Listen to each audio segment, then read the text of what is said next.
जीतने वाले कोई अलग कार्य नहीं करते हैं, वो हर कार्य को अलग ढंग से करते हैं। हेलो एवरीवन, मैं A R Chauhan Augusta class में आप सभी दोस्तों का स्वागत करता हूं। वर्दी वाली सीरीज जो आपको वर्दी पहनने का सपना साकार करेगा, और आज इस सीरीज का क्रम संख्या है 19। तो जो नए दोस्त हैं ना, जो इससे पहले की सीरीज नहीं देखे हैं, तो वो हमारे अगस्ता क्लास की प्लेलिस्ट चैनल में जाकर सारे वीडियो कंटिन्यू देख सकते हैं विदाउट एनी चार्जेज। यानी कि हम लोगों ने ठाना है गांव गांव तक गरीब से गरीब बच्चों को वर्दी दिलाना है। तो बिना समय गवाए हुए सेशन की शुरुआत करते हैं बाबू। सबसे पहला प्रश्न आ गया बाबू, सबसे पहला प्रश्न आ गया, ब्रिटिश सेना और डच सेना, ब्रिटिश सेना और डच सेना के बीच बेदरा का युद्ध कब लड़ा गया था? 1764 में, 1759 में, 1772 या 1760 मेरे बाबू। तो याद रखना है, ये सबसे पहले नए दोस्तों को हम बताना चाहते हैं कि YouTube के इतिहास में यह पहला कॉन्सेप्ट है TDR, यानी आप पहले टेस्ट देंगे, साथ में डिस्कशन होगा और रिवीजन होगा। तो आप पेपर और पेन के साथ में पहले आप आंसर को लिखेंगे, एट ए टाइम आपको आंसर भी बताया जाएगा, आप इससे आंसर मिलान करेंगे, डिस्कशन होगा और रिवीजन होगा, जो वर्दी पहनने का सपना साकार करेगा। तो पहले बाबू आंसर मिलान कर लीजिए, इसका आंसर क्या है? 1759। तो सबसे पहले याद रखना है कि जो अंग्रेज थे ना बाबू, याद कैसे रखें, कैसे आए, तो क्रम में याद रखना है। सबसे पहले आए पुर्तगाल, फिर कौन आया? डच, फिर कौन आया? अंग्रेज, और फिर कौन आया रे बाबू? फ्रांसीसी। क्रम में देखेंगे बाबू, 1498, 1595, ये आगे 1600, और ये आगे 1664। तो यहां से बाबू रे आपको याद हो गया होगा कि पहले कौन आया बाबू? पी आया पुर्तगाल, फिर डच, फिर अंग्रेज, और क्यों आया? और आपको पता होगा कि इस चारों कंपनियां में लंबे समय तक भारत के साम्राज्य में शासन करने वाले हैं कौन? अंग्रेज, यानी इंग्लैंड, ब्रिटेन। तो यहां देख रहे हैं बाबू कि सब लोग को, पुर्तगाली को बाबू एक स्वाली का युद्ध हुआ था रे बाबू। किस युद्ध में? स्वाली के युद्ध में पुर्तगाली को क्या कर दिया? दूसरा रे बाबू डच को रे बाबू, डच का रे बाबू कौन सा है? बेदरा का युद्ध कब हुआ रे बाबू? तो अभी बता दिए, 1759 में क्या हुआ? बेदरा का युद्ध बाबू बता दिए थे। इसके बाद देखिए बाबू कि फ्रांसीसी को ठीक एक साल के बाद 1760 में बात करेंगे, वांडी वास का युद्ध हुआ था। क्या हुआ था बाबू? वांडी वास का युद्ध। और आपको याद रखने के लिए मैंने बताया था कि जो वास जो है ना पूरा साफ कर दिया, और आपको अंग्रेज की तरफ से कौन थे? सर आयरकूट, और फ्रेंच की तरफ से कौन था? काउंट लाली। यानी कि लाली को लाली निकाल दिया, मार मार के, कूट कूट के। याद रहेगा आपको, अंग्रेज की तरफ से आयरकूट और फ्रेंच की तरफ से कौन था? काउंट लाली। हार किसकी हुई? फ्रांस की हार हुई, और ब्रिटेन की क्या हो गई? जीत हो गई। तो यहां से ना कॉन्सेप्ट को भी कोरिलेट करते चलेंगे। इससे क्या होगा ना कि एक एक प्रश्न के साथ में बहुत सारे प्रश्न सीखते चलेंगे। तो जब जड़ आपका मजबूत रहेगा ना, तो पतियां तो आती जाती रहेंगी, क्वेश्चन कुछ भी आ जाए 100% क्या होगा? बनेगा तो बनेगा। चलिए बाबू आगे बढ़ते हैं बाबू। नेक्स्ट क्वेश्चन, निम्नलिखित में से कौन सी पुस्तक ज्योतिबा फुले के द्वारा लिखी गई थी? गुलामगिरी, discovery of India, wings of fire, my experiment. तो याद सबसे पहले बाबू आंसर मिलान कर लीजिए। आंसर क्या है? ज्योतिबा फुले के द्वारा लिखी गई पुस्तक का नाम क्या है? गुलामगिरी। और इन्होंने एक संस्था का स्थापना किया था, उसका नाम है सत्य शोधक समाज। क्या नाम है? सत्य शोधक समाज। बहुत बार क्वेश्चन पूछा, सत्य शोधक समाज, सत्य शोधक समाज रे बाबू, सत्य शोधक समाज किसका है रे बाबू? तो याद रखना है किसके द्वारा? किसके द्वारा बाबू? याद रखिएगा, किसके द्वारा बाबू? सत्य शोधक समाज, ज्योतिबा फुले के द्वारा। अब यहां ध्यान समझेंगे। अब बाकी पुस्तकों, डिस्कवरी ऑफ इंडिया आपको पता होगा, Jawaharlal Nehru, Jawaharlal Nehru. Wings of fire बाबू, APJ अब्दुल कलाम। और माई एक्सपेरिमेंट कौन है बाबू? महात्मा गांधी। और याद रखना है बाबू, महात्मा गांधी का ये जो आत्मकथा है ना, ऑटोबायोग्राफी कौन सा है बाबू? My experiment. तो याद रखना है आपको हर पुस्तक का। तो आप आंसर मिलान करते चले, साथ में जो कॉन्सेप्ट बताया जा रहा है आप उसको देखते चले। चलिए बाबू आगे बढ़ते हैं। प्यारा प्रश्न आ गया बाबू। स्वामी दयानंद सरस्वती ने प्रथम आर्य समाज 1875 में कहाँ स्थापित किया गया? बंबई, लाहौर, नागपुर या अहमदनगर। अब यहाँ पे बहुत सारे बच्चों को दुविधा नजर आता है कि आरंभ मेरे बाबू अब आर्य समाज, तो यहाँ पर बाबू याद रखना है कहाँ आंसर मिलान कर लीजिए। आंसर क्या हो जाएगा बाबू? बंबई में। तो 1875 मेरे बाबू बंबई में आर्य समाज की स्थापना कौन करने वाले हैं? तो कौन करने वाले हैं? याद रखना है स्वामी दयानंद सरस्वती। याद रखिएगा एक नारा दिया है, वेदों की ओर लौटो, वेदों की ओर लौटो। ये नारा किसने दिया है बाबू? ये नारा दिया है, ये नारा कौन दिया है बाबू? याद रखिएगा ये नारा दिए हैं स्वामी दयानंद सरस्वती। याद रखिएगा आर्य समाज की स्थापना भी कौन किए? स्वामी दयानंद सरस्वती। कब किए बाबू? 1875 में। याद रखिएगा पहली बार स्वराज शब्द का उपयोग भी कौन किया है बाबू? तो याद रखना है पहली बार स्वराज शब्द का इस्तेमाल कौन किए हैं? तो याद रखना है स्वामी दयानंद सरस्वती। तो यहां पर आप लोग को आपको लिंक करते रहना है। एक याद रखना है लाला लाला ला, ये लाला लाला क्या करे सर? तो ल से लाला लाजपत राय, ल से लाहौर, लाठी चार्ज के बाद क्या हुआ? उनका क्या इंतकाल हो गया, यानी कि डेथ हो गया। तो लाला लाजपत राय साइमन कमीशन के विरोध कहां करे थे? लाहौर में, है ना, याद रखना है। आगे बढ़ते बाबू, नेक्स्ट ब्रिटिश संसद ने ईस्ट इंडिया कंपनी की शक्तियों को ब्रिटिश साम्राज्य के हाथ में सौंप दी 58, 54, 60 या 56। तो आप लोग सबसे पहले आंसर मिलान कर लिए बाबू। इसका आंसर क्या हो गया? 1858। याद रखिएगा सबसे पहले 1857 की क्रांति, 1857 की क्रांति कब हुई बाबू? तो याद रखना शुरुआत 10 मई कहां से बाबू? मेरठ से। और कौन किए थे? कदम सिंह। कौन किए थे? कदम सिंह। अब यहां ध्यान दीजिएगा 10 मई तो वास्तविक शुरुआत तिथि मानी जाती है। सबसे पहले बलिदान कौन दिया था? तो मंगल पांडे। कहां के रहने वाले थे? बलिया यूपी, है ना, बलिया यूपी के मंगल पांडे। कारण क्या था? चर्बी वाला कारतूस।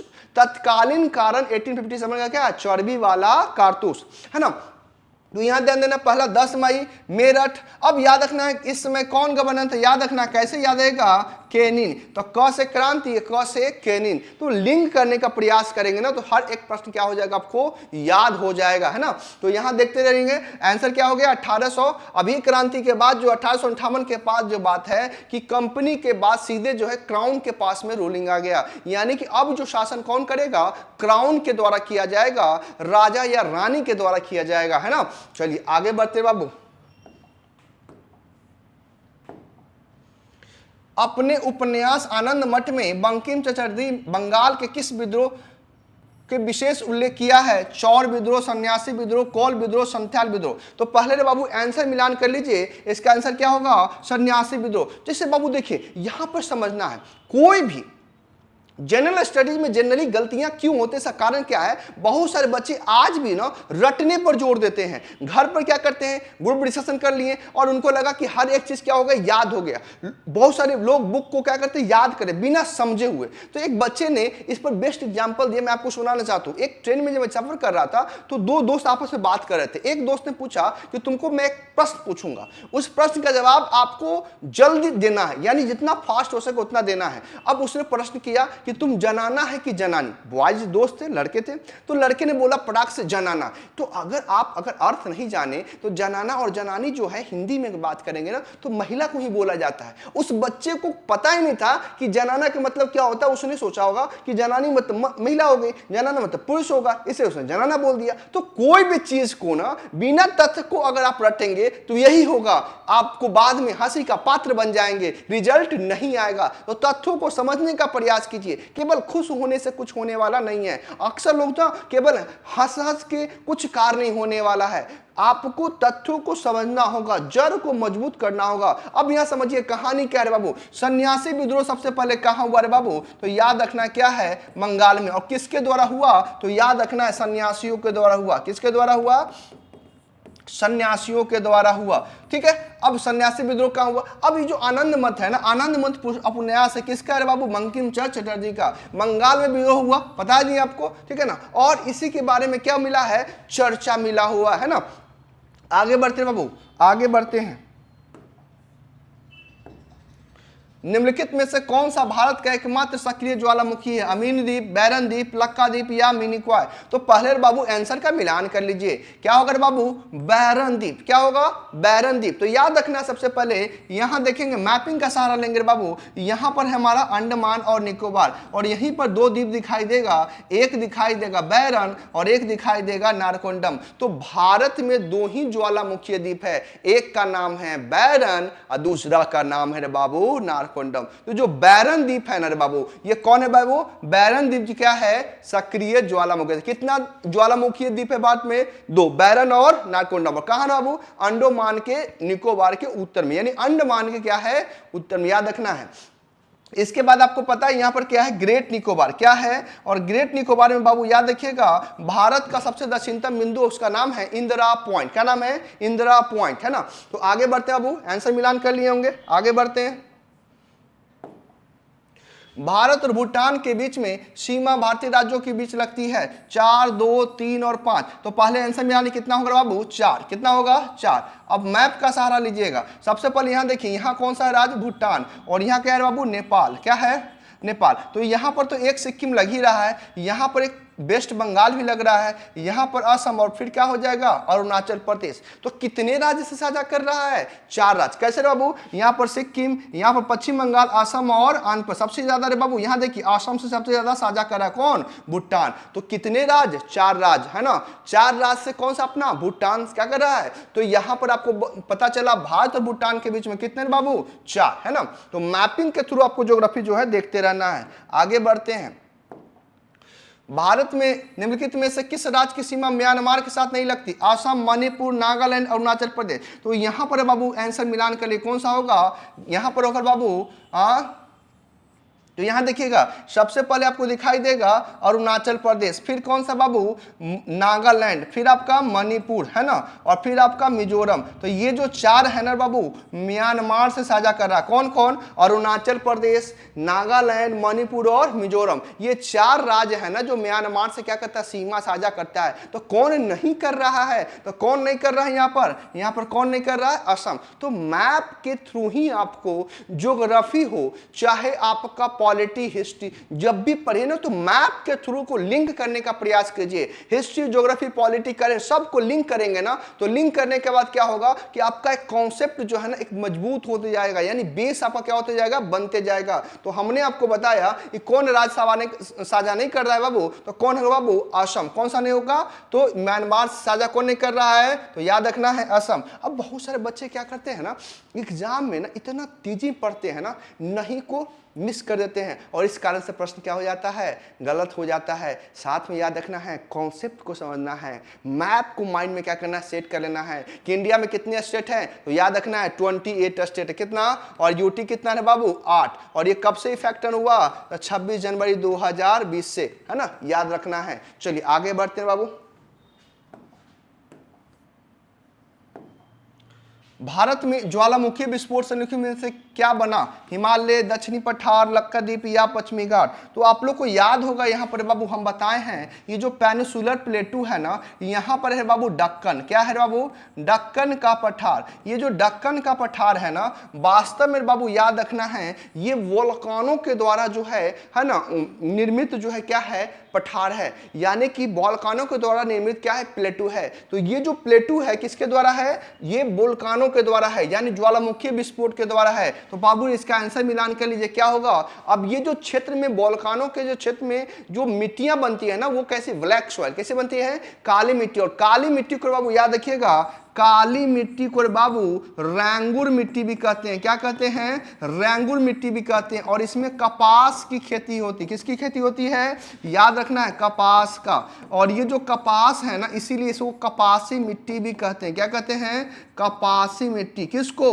काली मिट्टी हो, किसको कहते हैं? अब ध्यान रखना है, इसमें प्रश्न क्या पूछेगा कि जो काली मिट्टी को रेंगुर मिट्टी, कपासी मिट्टी, क्यों? क्योंकि कपास का उत्पादन सबसे ज्यादा होता है। कारण क्या है बाबू? तो वॉल्कानो के जो लावा होता है ना, लावा निकलता है ना, एसिड और बेस, तो ये दोनों लावा के द्वारा जो मिट्टी का निर्माण होता है, कैसे मिट्टी का निर्माण होता है? काली मिट्टी का। और ज्यादातर देखिएगा कपास का उत्पादन किसमें होता है? काली मिट्टी में होता है। और सबसे इंपॉर्टेंट क्वेश्चन आपके एग्जाम में आया हुआ है कि स्वतः जुताई वाली मिट्टी किसे कहते हैं? तो याद रखना है काली मिट्टी को। जब इसमें जल पड़ता है ना तो ये अपने आप फूल जाता है, तो इसीलिए इसको स्वतः जुताई वाली क्या कहते हैं? मिट्टी भी कहते हैं। किसको रे बाबू? काली मिट्टी यानी ब्लैक सॉइल को। आगे बढ़ते हैं बाबू। निम्नलिखित नदियों में से किस नदी को उसके उद्गम स्थल भागीरथी के नाम से जाना जाता है? यमुना, गंगा, सिंध या ब्रह्मपुत्र? तो आप लोग यहां देखिएगा बाबू, यहां पर है बाबू गंगोत्री। क्या है? गंगोत्री ग्लेशियर। और यहां पर है बाबू सतोपथ ग्लेशियर। क्या है? और ये दोनों का जो उद्गम है गंगोत्री से निकलता है भागीरथी। क्या निकलता है? भागीरथी। और यहां से निकलता है बाबू अलकनंदा। क्या निकल जाता है? अलकनंदा। और ये मिलता कहां पर है? देव प्रयाग में। कहां मिलता है? और इसकी संयुक्त जलधारा जो बाबू किस नाम से बनती है? गंगा के नाम से। तो आंसर मिलान कर लीजिए, क्या होगा बाबू? गंगा। क्या होगा? गंगा। तो गंगा का उद्गम कहां से होता है? तो एक लाइन पूछा जाए तो कहां? गंगोत्री। और दूसरा जो बाबू सतोपथ ग्लेशियर से कौन से निकलता? अलकनंदा और भागीरथी। और ये दोनों मिलता कहां पर? देव प्रयाग में। और यही देव प्रयाग का संयुक्त जलधारा क्या कराता है? गंगा। क्या कराता है? गंगा। और गंगा को याद रखिएगा, गंगा को रे बाबू पद्मा कहा जाता है। कहां रे बाबू? बांग्लादेश में क्या कहा जाता है? याद रखना है बांग्ला। और ब्रह्मपुत्र को क्या कहा जाता है? जमुना। क्या कहा जाता है? जमुना। तो पद्मा रे बाबू किसको कहा जाता है? याद रखना है, गंगा को बांग्लादेश में क्या कहा जाता है? पद्मा। क्या कहा जाता है? और जमुना किसको कहा जाता है? ब्रह्मपुत्र। दोनों संयुक्त जलधारा जो मिलती है ना बाबू, तो यही संयुक्त जलधारा मेघना के नाम से जानते हैं। क्या जानते हैं? मेघना। और विश्व का सबसे बड़ा डेल्टा सुंदरवन का डेल्टा कौन बनाता है? तो गंगा ब्रह्मपुत्र का डेल्टा। तो हर प्रश्नों को इसी तरह से आप लिंक करते हुए चलेंगे तो हर प्रश्न क्या होते रहेगा? रिकॉल होते रहेगा। चलिए बाबू आगे बढ़ते हैं। राज्य किसी भी नागरिक के साथ धर्म, मूल, वंश, जाति, लिंग, जन्म स्थान या इनमें से किसी के आधार पर भेदभाव नहीं करेगा। 21 अनुच्छेद में दिया गया है, 19, 23, 14 या 15। तो यहां याद रखिएगा बाबू, आर्टिकल्स बहुत ही इंपॉर्टेंट है और वो भी क्या? Fundamental rights. तो पहले आंसर मिलान कर लीजिए बाबू, यहां आंसर क्या होगा? 15। अब ध्यान देना है, फंडामेंटल राइट्स सबसे पहले क्वेश्चन पूछेगा आपसे कि किस पार्ट में है बाबू? तो आप याद रखिएगा पार्ट हो जाएंगे 3। और इसी को ना मेग्ना कार्टा कहा जाता है। क्या कहा जाता है? तो संविधान के किस पार्ट को मेग्ना कार्टा कहा जाता है? तो भाग 3। अब याद रखना है कि आर्टिकल बाबू कितना है? तो आर्टिकल बोलेंगे 12 से लेकर कितना? 35। 12 से लेकर कितना? 35। किस देश से लिया गया बाबू? तो कहिएगा यूएसए से। यानी मूल संविधान में बाबू कितना फंडामेंटल राइट से? 7। वर्तमान में कितना है बाबू? तो याद रखना है वर्तमान में कितने हैं? 6। किसे हटा दिया गया बाबू? तो याद रखना है संपत्ति के अधिकार को। किसे? संपत्ति का अधिकार। ये किस आर्टिकल में बाबू? ये आर्टिकल था 31। और इसे वर्तमान में क्या बना दिया गया? तो याद रखना है वर्तमान में कानूनिक अधिकार दे दिया गया, यानी विधिक अधिकार दे दिया गया इसको। और किस आर्टिकल में रखा गया बाबू? 300 के क और भाग रे बाबू कितना? 12। और कैमा संशोधन के द्वारा हटाया गया है 44वां संविधान संशोधन 1978। तो हर प्रश्नों को लिंक करते चलेंगे। अब यहां देखेंगे आर्टिकल 19, तो प्रेस की स्वतंत्रता 19 के में क्या है? प्रेस की स्वतंत्रता। यहां पर देखेंगे 23 रे बाबू याद कीजिए, यहां पर 23 क्या कहता है? तो याद रखना है 23 क्या कहता है? तो सबसे पहले याद रखना है बाबू 23 के बारे में कि 23 क्या कहता है। तो जो मानव व्यापार, बंधुआ मजदूर, बालाश्रम पर रोक। और 24 कहता है 14 वर्ष से कम उम्र के बच्चों को कल कारखाना में कार्य करने पर रोक। अब यहां देखिएगा 15 क्या कहता है बाबू? 14 क्या कहता है? तो विधि के सब समाजता। तो आंसर यहां क्या होगा बाबू? आंसर पहले मिलान कर लीजिए पहले अच्छे से। इसका आंसर क्या होगा? इसका आंसर क्या होगा? आर्टिकल 15 है ना। तो प्रश्न को देखिए कैसे कोरिलेट किया जाता है कि एक प्रश्न मैंने लगभग 15-20 प्रश्न आपको मैंने रिफ्रेश करवा दिया। और हर प्रश्न बाबू एग्जाम में छप रहा है, चाहे वो दरोगा, चाहे पुलिस, चाहे वो क्या हो? एसएससी हो, है ना। चलिए आगे बढ़ते हैं बाबू। नेक्स्ट, भारत के संविधान के निम्नलिखित किस अनुच्छेद में कौन सा धार्मिक स्वतंत्रता का अधिकार की गारंटी देता है? 23 से 24, 14 से 18, 25 से 28, या यहाँ देखिएगा आंसर क्या होगा 25 से 28। ये हाल में एग्जाम हुआ ना दरोगा का, 16 जुलाई को जो 2023 में जो दरोगा का एग्जाम हुआ मद निषेध का, उसमें वो क्वेश्चन आपसे क्या पूछा? क्वेश्चन पूछा बाबू कि किस से 8 की मतलब 25 से क्या है 28, धार्मिक स्वतंत्रता कितना बाबू पूछा? 25। तो ये आपको एग्जाम में बार बार प्रश्न क्या किया जा रहा है? फंडामेंटल राइट से पूछा जा रहा है। तो फंडामेंटल राइट को अच्छे से क्या करेंगे? निचोड़ से क्या करेंगे? पढ़ते जाएंगे। तो यहां पर आपको मिल गया होगा 25 से 28 से बाबू। आगे बढ़ते हैं। नेक्स्ट, भारत के संविधान के किन भागों में अंतरराष्ट्रीय शांति सुरक्षा को बढ़ावा देने का वर्णन किया गया है? फंडामेंटल राइट्स, प्रियम्बल या डीपीएसपी या उपयुक्त में से कोई नहीं। तो पहले बाबू आंसर मिलान कर लीजिए। क्या हो रहा बाबू? राज्य के नीति तत्व, क्या बोलते हैं शॉर्ट में इसको? Directive principle of state policy. ये किस पार्ट में है बाबू? तो पार्ट याद रखिएगा 4। क्या बोलिएगा? और आर्टिकल बाबू कितना है बाबू? तो 36 से लेकर 51। कहां से लिया गया बाबू? तो याद रखना है आयरलैंड से लिया गया। कहां से लिया गया है? आयरलैंड से लिया गया है। कितना आर्टिकल में? 36 से 51, पार्ट 4 और आयरलैंड से लिया गया है। और इसी मेरे बाबू राज्य के नीति तत्व में याद रखना है महत्वपूर्ण 2-3 आर्टिकल, मतलब क्या? 4444 यानी यूनिफॉर्म सिविल कोड रे बाबू किस आर्टिकल में है? 44 में। इससे पहले बाबू एक आप याद रखिएगा, ग्राम पंचायत भी बाबू कहां पर है? याद करना है 40 में। और 44 यूनिफॉर्म सिविल कोड। पहला राज्य रे बाबू गोवा, है ना? गोवा वाला भी गाना नहीं गाने लगना है। गोवा पहला राज्य कौन सा है? गोवा, जहां पर क्या है? यूनिफॉर्म। अब यूनिफॉर्म सिविल कोड पर भी क्या बन रहा है? देखिए संसद में भी बिल आ गया है, तो अब पूरे देश में क्या होगा? समान नागरिक। अभी देखिए ना कि इसके लिए एक विशेष धर्म वर्ग जो है क्या है? नाराजगी है। इसका कुछ तो कारण होगा ना, इसके बारे में जानकारी रखेंगे तभी तो आप कभी डिबेट कर पाएंगे ना। अगर जानकारी नहीं है तो क्या होगा? यूनिफॉर्म सिविल कोड, सभी के लिए क्या? समान कानून। अब एक घर में मोदी जी ने क्या बोला? आपने सुना होगा, एक घर में एक बेटे के लिए अलग कानून, एक बेटी के लिए अलग कानून। ये अच्छा तो नहीं होगा, तो इसके लिए आपका घर क्या होगा? टूट जाएगा। इसलिए मोदी जी ने कहा, आपको सुना होगा अपने कि एक देश में एक ही कानून होना चाहिए, एक देश और एक कानून, यही है यूनिफॉर्म सिविल कोड। यानी कि अदर धर्म में अगर बात करेंगे तो उस धर्म में अगर कुछ अलग विशेषता है उसको हटाकर, स्पेशली विवाह वाला प्रथा, इस्लाम धर्म में जाएंगे ना तो विवाह का मतलब समझ है ना? विवाह का जो तरीका होता है, निकाह जो होता है, क्या है? कबूल है, कबूल है, कबूल है ना? यहां पर आपका जो है वहां पर क्या होगा? जो कानूनी रूप से अगर देखेंगे सबका क्या हो जाएगा? कॉमन हो जाएगा। तो यूनिफॉर्म सिविल कोड जो है यानी कि एक देश और एक कानून, ऐसा मोदी जी कह रहे हैं, आप लोग भी सुने होंगे। तो याद रखना है किस आर्टिकल में एग्जामिनेशन में याद पूछा जाएगा, इंपॉर्टेंट हो गया है 44। एसएससी सीजीएल जो एग्जाम हो रहा है ना, अभी छप रहा है क्वेश्चन यूनिफॉर्म सिविल कोड, और आपके दरोगा में भी आएगा किस आर्टिकल में बाबू? तो याद रखना है 44 में। आगे बढ़ते बाबू। नेक्स्ट, भारत के निम्न राष्ट्रपति में कौन सा श्रम मंत्री रह चुके हैं? जाकिर हुसैन, एन संजीव रेड्डी, बीबी गिरी या रामनाथ कोविंद? तो यहां याद रखिएगा, पहले आंसर मिलान कर लीजिए। कौन बाबू?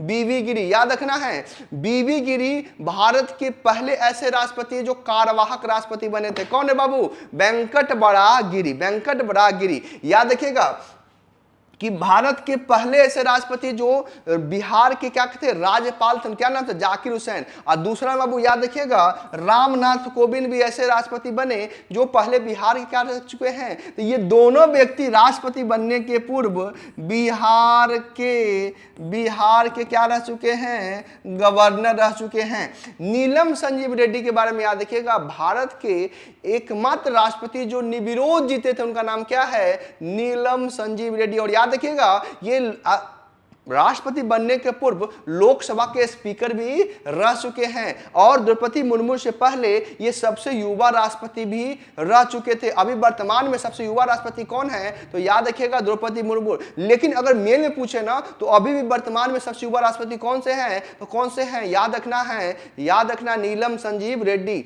तो आगे बढ़ते बाबू। भारत के राष्ट्रपति को किस प्रकार चुना जाता है? जनता के द्वारा, एकल हस्तांतरण, द्वितीय निर्वाचन और विकल्प सही है। तो यहां ध्यान रखिए बाबू, जब हम लोग वोट देते हैं, जैसे विधानसभा का चुनाव होगा, लोकसभा का चुनाव होगा, तो हम लोग क्या करेंगे? वोटिंग करेंगे। इसको कहेंगे डायरेक्ट, यानी प्रत्यक्ष रूप से जनता के द्वारा। और जिसमें हम लोग के द्वारा चुने गए प्रतिनिधि भाग लेंगे उसको बोलेंगे इनडायरेक्ट, यानी अप्रत्यक्ष द्वारा। तो राष्ट्रपति के चुनाव में हम लोग क्या पार्टिसिपेट करने जाते हैं? नहीं जाते हैं। इसलिए याद रखना है, ये क्या होगा? अप्रत्यक्ष। क्या हो जाएगा? अप्रत्यक्ष। अब दूसरा, यहां प्रोसेस क्या होता है? एकल हस्तांतरित मत प्रणाली के द्वारा। तो आंसर क्या हो जाएगा? एकल हस्तांतरित मत प्रणाली के द्वारा, है ना। तो इसी तरह से हम आपके लिए महत्वपूर्ण प्रश्नों की श्रृंखला लेते हुए आ रहे हैं। तो आप लोग से एक ही रिक्वेस्ट है ना दोस्तों, कि आप जितना हो सके वीडियो को शेयर कीजिए, ताकि आप लोग को जितना लोगों तक पहुंचेगा, हमारा उद्देश्य है कि ये हर गांव में बच्चों तक ये वीडियो पहुंचे।